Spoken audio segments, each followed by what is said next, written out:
నాకు తెలిసి ఈ టైలరింగ్ ఫీల్డ్ లో ఉండాలంటే ఓపిక సహనం కాస్త కాదు ఎక్కువగానే ఉండాలి. ఎందుకంటే మనం నచ్చిన వాళ్ళు ఉంటారు, నచ్చని వాళ్ళు ఉంటారు. మనం నచ్చినా మన స్టిచ్చింగ్ నచ్చని వాళ్ళు ఉంటారు, మన స్టిచ్చింగ్ నచ్చినా మనం నచ్చని వాళ్ళు ఉంటారు. కొంచెం అటు ఇటు అయినా బాగుంది అని మెచ్చుకునే వాళ్ళు ఉంటారు. ఎంత పర్ఫెక్ట్ గా కుట్టినా వంకలు పెట్టే వాళ్ళు కూడా ఉంటారు.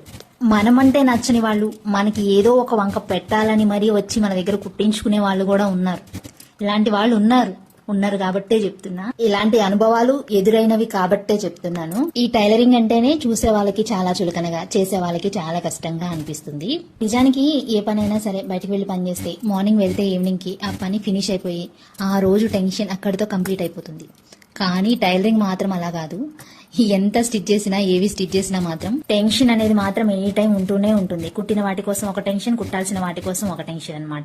ఇలా టెన్షన్ అనేది ఉంటూనే ఉంటుంది. నాకు తెలిసి టైలరింగ్ చాలా కష్టమైన పని. మీలో ఎంతమంది